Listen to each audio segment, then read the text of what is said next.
We are the fitness app that teaches people how to move instead of just exercise, because we believe that health is about performance, not just body image. Let's rock. If you're new to the tribe, Rad is across the table, Rich is behind the mix. My name is Yanni Burmeister and we are Unity Gym, experts at turning driven people into athletes. This episode is brought to you by the Unified Movement System, the online program that balances strength, flexibility and fitness in an efficient 60-minute workout so you can unleash your inner athlete. Get daily coaching by us, plus our epic gym and home UMS programs, extensive exercise library, private coaching group and weekly coaching calls. As a valued listener, use the link in the description to get your first month free. Before we get started, warm welcome if you're watching on the Unity Gym YouTube channel. Remember, hit the like button to support the channel and subscribe if you like what you see. I'm excited to announce that joining us today, we have Phil White from ADPT Physio.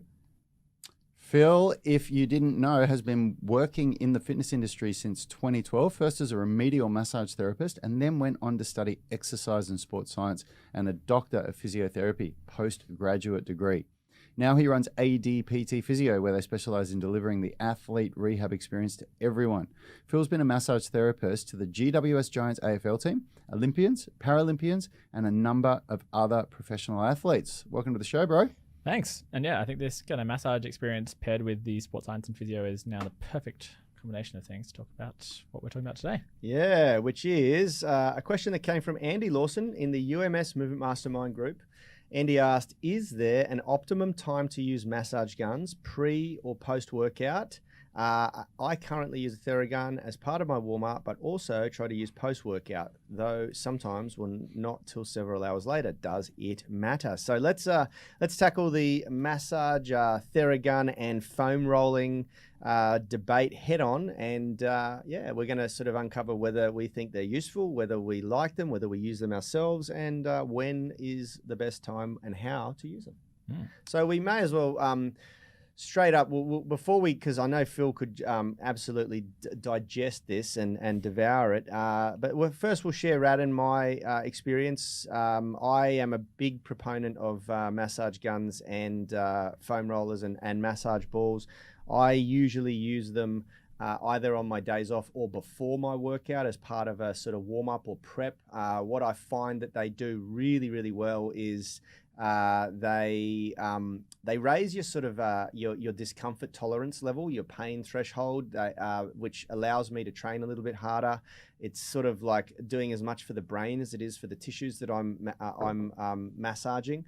I'm also a big fan of the idea, and this was actually told to me by a friend of mine, Dr. Ross Walker, who's a cardiologist. He said that the foam rolling, when you do your whole body, it's actually very good for your cardiovascular system as well. It sort of massages the veins and the blood capillaries in your arteries and things like that. So there's a sort of a hidden benefit in there as well for the cardiovascular system, and the idea of just getting the metabolic byproducts of hard, intense exercise sort of moved throughout your system. I like the idea of that as well.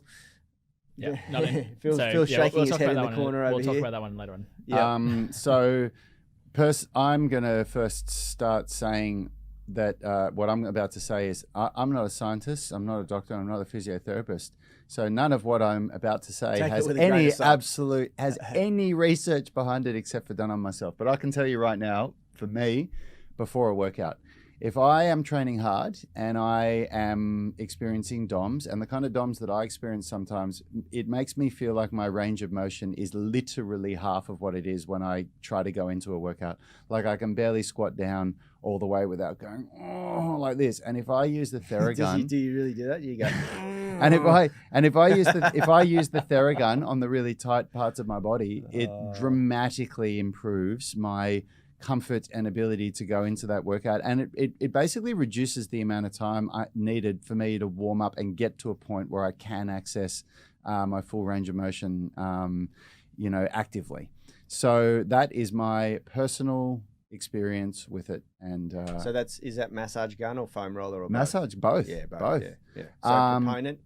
Absolutely, yeah. Before a workout, I wouldn't. The only reason I really wouldn't do it after a workout is I'm just so cooked, and I don't feel like straight after a workout. I don't feel the level of DOMS and discomfort that you're going to feel the next day or the day after, just before a workout. Like that's when you feel the worst for me. We should have got the different ones that we've got. I might even duck out and grab them. It's probably worth it. But That's anyway, all good. We can link it in the description. Yeah, while we do that, let's hear Phil destroy what we both just said. So another thing I didn't say is it just feels damn good. Yeah. And foam roller? Did you talk about foam rollers there? Yep, for the same reason. Yeah. In all honesty, the foam roller, it would be my go-to because it's just easier. Yeah. And it's funny, the Theragun does more than the foam roller in a way that, like, if you want to get into your quadricep or your chest or your bicep or whatever, like the Theragun really gets in there. But the foam roller, you can put yourself into that beautiful thoracic extension, which for me is like daily medicine. And it's just easier to have there and just jump on the foam roller and you can chat. Like you can't really chat while you're doing the Theragun. It's kind of like kind of experience. Well, I guess there's. Do you want to show off your toys first, or should I get into it? You start talking while I set these up here. And So there's. Brad and I'll have a massage gun fight. There's. Which my kids literally love doing. So that's another third hidden benefit to owning these things. Yeah, you can tell you guys are brothers. So when talking about this, there's so many different directions to sort of go, but I think kind of looking more broadly at sort of manual therapy is probably a good place to start. And so when thinking about this, there's going to be like in the massage specific environment or therapy specific environment, and then there's kind of things that you can do for yourself. And it's amazing how much that kind of the thinking around this and understanding has changed over time. And as Rad set out in the intro, like my background is as a massage therapist, and I got in there thinking, hey, this is going to be cool. I'm going to be like helping change people's body by like changing their structure, changing their tissues. And from my own experience of, being an athlete who was getting lots of hands-on treatment, I really felt like the difference from when I had massages, had hands-on physio treatments and used foam rollers. So I was really excited to be like, great, I can't wait to like Rubik's Cube people back into like their perfect sort of form. And it just doesn't work like that, which is kind of disappointing, but it's also really cool. So I'll go into a bit about what's actually happening. If you think about the level of sort of force that you're putting into your body with a foam roller, with a Theragun, or with or someone doing a massage to you, like if that level of force structurally changed your body in a significant way, humans would have died out a long time ago. Because if you think about what you're doing in your everyday sort of life, even just like your body weight sitting in chairs, like the compression sort of forces on like going through your sit bones and going through your back with just like the passive structures supporting your body. Like if our body was that susceptible to structural change, we would be these like floppy bent over things that would not be able to function, not be able to withstand sport. Like just imagine if you were trying to like play sport, but those same forces that you like used a bit of a foam roll on you could deform you like that. You'd have just you'd be a plasticine person. You wouldn't be a like strong, robust human that can do amazing feats of strength. Like your acrobatics career, can you imagine if like the force that a massage therapist did with their elbow after leaning half their body weight into it, like the forces that were going through your body in acrobatics, jumping off like landing full body weight at speed again and again, like those levels of force are so much higher than anything that a like person would be doing to you. And like that's your body's adapting to it, getting stronger to it, not suddenly like letting go and turning into some structurally changed thing. So there's that structural deformity concept is really important to understand. They've done studies in human ITB bands. So, sorry, that's ITB bands, like ATM machine. So ITB, so iliotibial band, where they've actually taken it out of cadavers and applied a force to it. So basically like seeing how much weight that this ITB could withstand before it got any sort of structural change. And it was about the weight of a small car. So like it's these structures are bloody strong. Like you're not going to change them just from doing like a bit of foam rolling for a couple of minutes with however much body weight you can get on there. So that's just a really important thing to understand. But that doesn't mean that it's not doing anything. So there's been quite a lot of research into looking at I guess flexibility. Let's go back another step. So what is happening is think about all the stuff we talked about before in other episodes about contemporary pain science and how pain works. So if a lot of the time people use these sort of therapies as a way of getting past aches and pains. And it's funny when you're talking to like people who are a bit tough and they're like, oh, this I'm just a bit tight, and like, do you mean that hurts, or do you mean you're tight? But people don't like to say things like that. But yeah, basically like tension and discomfort and pain. And we've talked a lot about the fact that like pain does not equal damage. Pain is your body's like calculation of perceived threat. So if this is all new to you, go back and listen to the pain science discussions that we've had, because that will go into a lot more detail. But the idea here is that, sometimes that does, like the threat does correlate to damage, but other times it definitely does not. So in a kind of acute, like we're going to just like park all sort of specific acute injuries like a muscle tear, like a ligament sprain, like a fracture. We're just not thinking about that here. We're assuming it's a healthy person with sort of an achy bit or a sore tight muscle, for example. And so or even people have kind of like chronic injuries that we're trying to like increase exercise tolerance. So with what I talked about before with pain science, so basically you have lots of different nerves throughout your whole body that are sending information to your brain via your spinal cord, where the signal can be modulated. And by that I mean turned up or turned down by things that are happening at a spinal cord level. And then it goes up the superhighway of your spinal cord into your brain, and then your thoughts, mood, belief, and context is all like that information is filtered in that area, and then you have an experience of pain. So what foam rolling and massage guns can do is basically add a whole lot more signal to the area that's sore. So if you have like a tight bit in your quad and you're like, sore bit in your quad, and you start foam rolling it, then you've kind of got the signal coming from your quad is now, it's like putting a whole lot of static on a TV. You've suddenly got all this extra stimulus that is from the pressure of the foam roller. And so you're basically sending a whole lot of signal through that area, and it's almost like adding static to the very specific signals that are going out. And then so what then happens at the brain is basically if you've got a positive context to that new stimulus, so if you're like, hey, I'm doing something therapeutic for myself, then suddenly that means that your context, your thoughts, mood, belief of what's happening, of that information from your periphery is now in a context where it's like, I'm doing something that's good for me. Like pressure and movement is good. All of these sensations are a positive thing that's helping me. Then that actually then can have a descending inhibitory control, basically positive effect. So what I mean by descending inhibitory control is like your brain has like a drugstore up there. It can send like so inside your body you have different things that can turn up or turn down your level of like signaling and discomfort. And so you can actually have like a pain relieving thing from just having like this positive association with stimulus. And that's what a lot of exercise for chronic pain rehab is all about, is it's like getting your body to have a positive association with the signal that that is already there.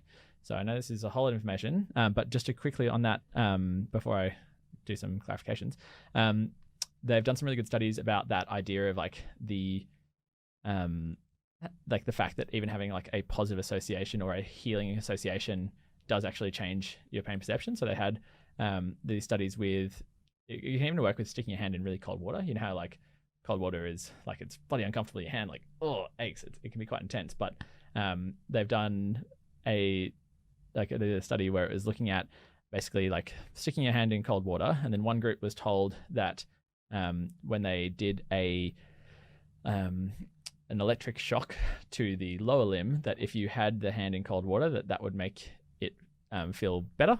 And you had another group that were told that would make it feel worse. And the people who had this, like, were told that putting your hand in cold water would make the shock feel better, actually like had a decrease in experience of pain, just because they were told like, hey, you're doing something therapeutic. Yeah. And so you've now got this association of like, this is a positive stimulus. So it's So we've just basically by doing this show, we're ruining everyone's experience with foam rolling. No. I really don't want that, because like, although like people get kind of really defensive about or frustrated with the fact that so much of what's happening with pain is in the brain rather than structurally in the body. But I think it's just such a empowering message, because there's just so many positive things that you can do yourself that can have these same effects. So instead of having to go and pay, you know, $120 to go see a massage therapist every week, because the only way you can get through your workout is by having someone doing like this hands-on stuff to you. You can get, if you have that understanding that I can have the same effect with a foam roller, with a massage gun, you know that it like does have this impact. Then it gives you back the power. It gives you the power, and empowers people, I think that's a wonderful thing. Yeah, I think that's really important. And you don't like a lot of like physio and like hands-on modalities have always built on being really like specific things that like unlock your specific body by doing really specific treatments with these hands-on treatments. But like there's just not research to like, there's certain situations where the specificity can be beneficial, but for the most part, like it's, you can do so much yourself with these very easily accessible tools. Yeah. And so just to be like, to sort of clarify and really simplify what Phil's saying is that using these tools, using these exercises of whether it's a massage gun, which we'll talk about in a sec, or a foam roller, or a massage ball, or a spiking massage ball, or whatever, it tends to down-regulate the sensation of discomfort or pain and associate it with something that is actually really beneficial, which in turn amplifies the positive experience. It again down-regulates. And this is what I said at the start.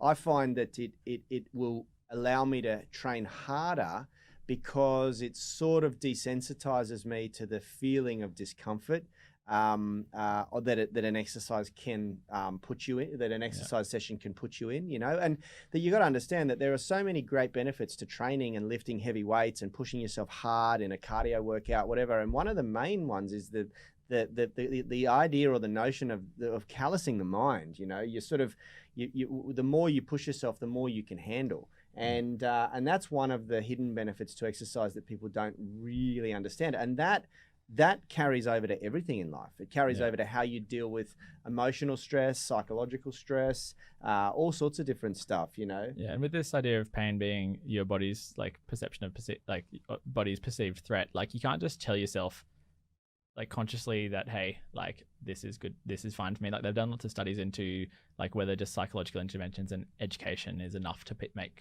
improve people's pain, and it's not. So it's like you have to have this understanding, but then basically through your body, like teach your mind that things are okay. And this is where these massage guns and where progressive exercise is so useful.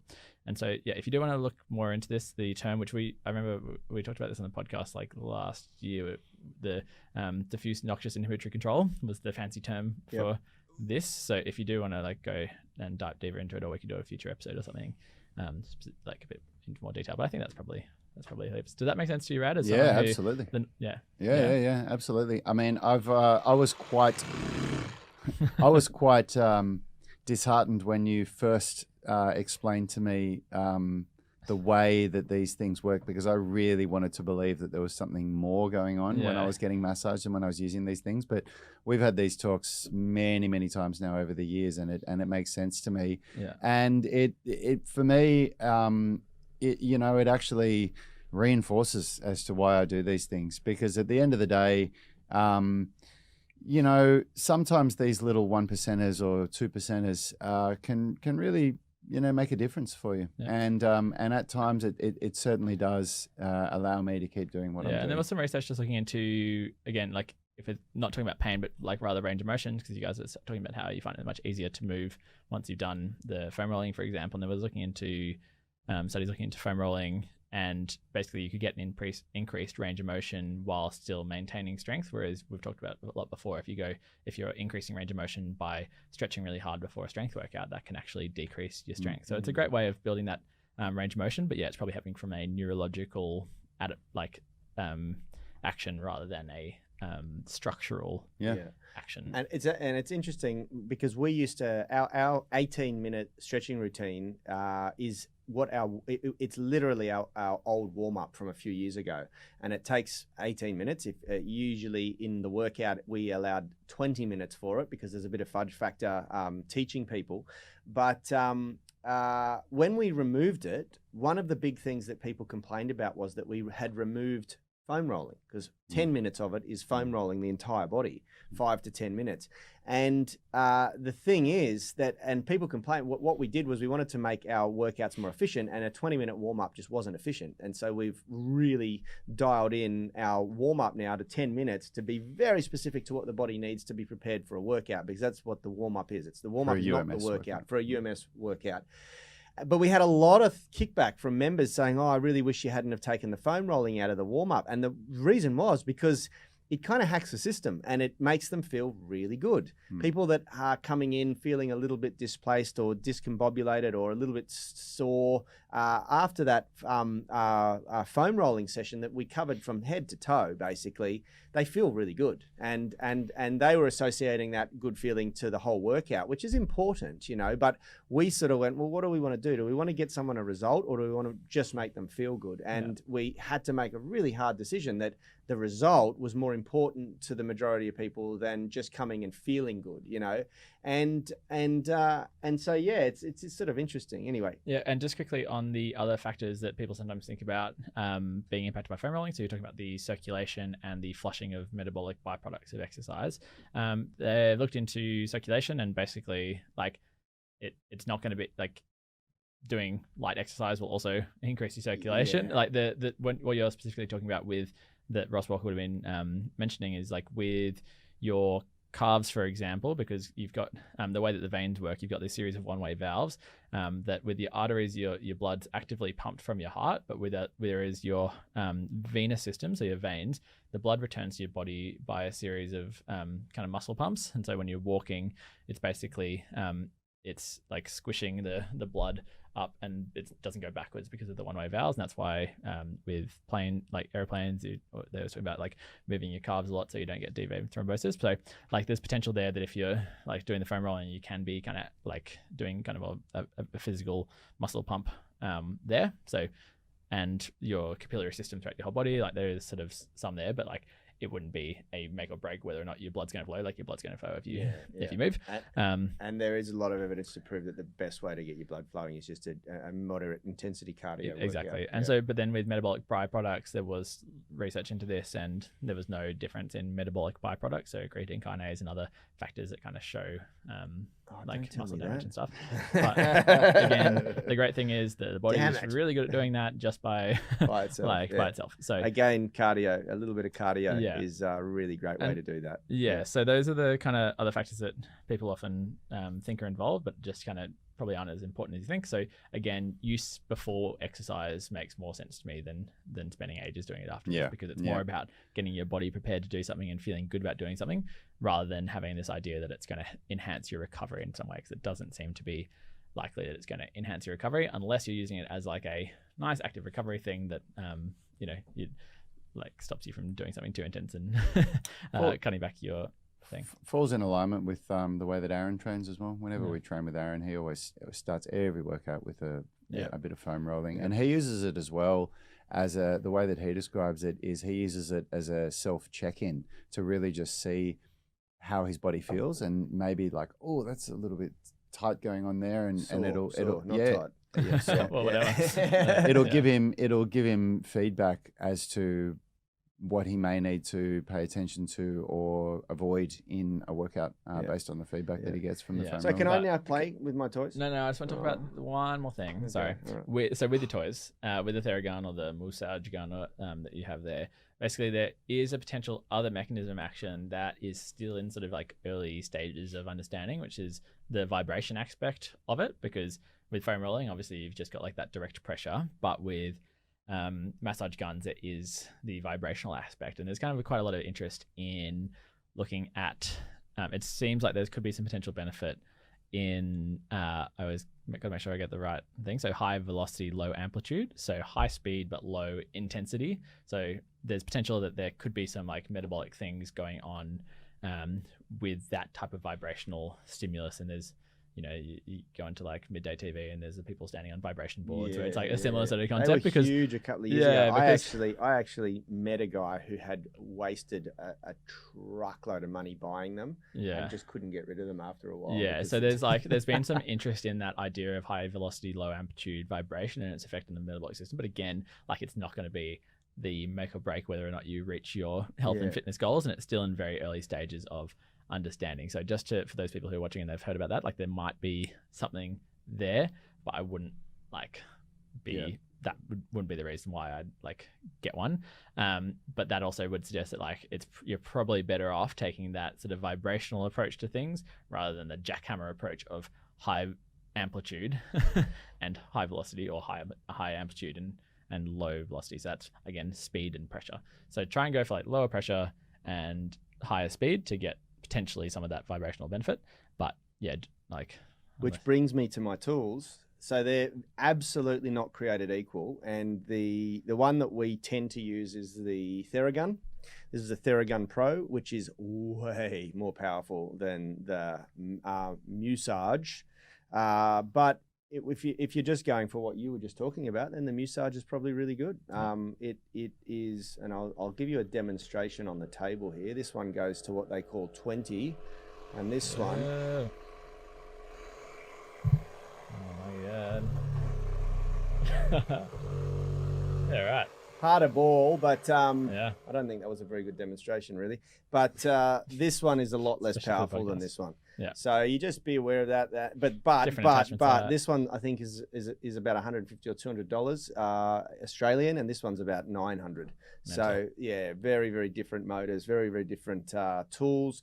A lot of fun, and if you don't end up using it much, your kids certainly will. They'll just run around the house hitting each other with them. So there you go. There you have it. And we'll put some links in the description where you can pick these things And up if you want, and we'll make some affiliate. Gets to get paid. Yeah, and just before I do finish up, I do want to just say that like I talked about how this is like this is talking about manual therapies.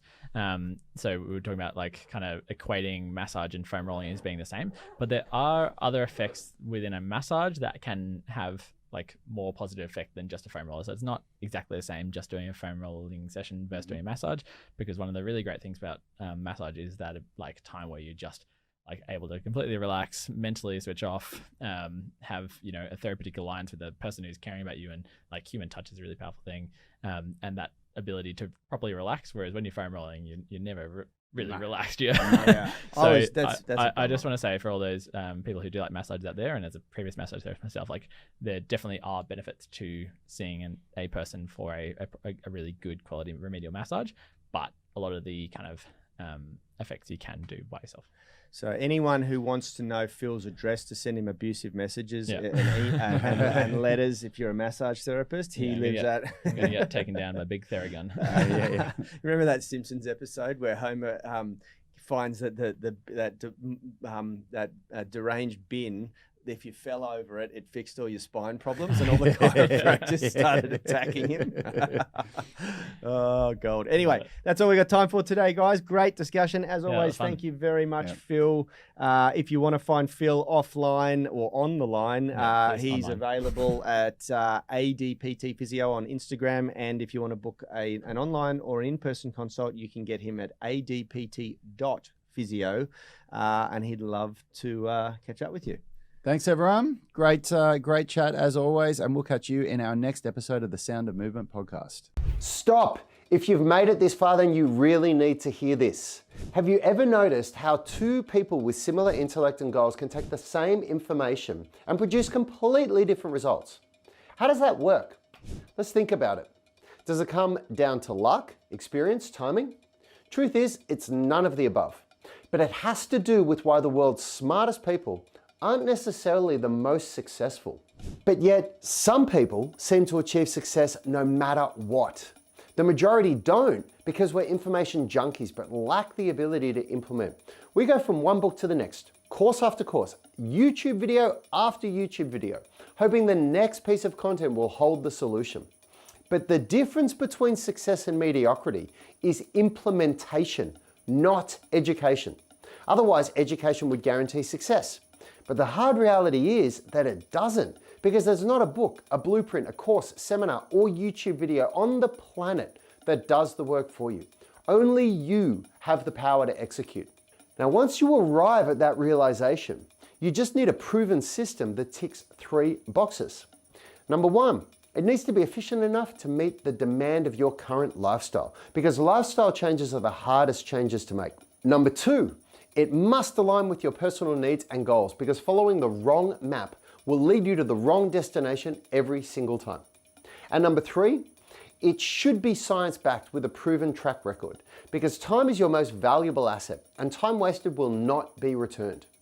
If you've made it this far, it's time to stop learning and start working. I've spent my adult life creating a system that ticks all 3 of these boxes for people who want to get strong, flexible, and fit. Now, if that's you, then my Unity Gym app is your system. Start doing more of what you love, pain-free, so you can perform like an athlete. Don't click the next video. Take action with something that will transform your life.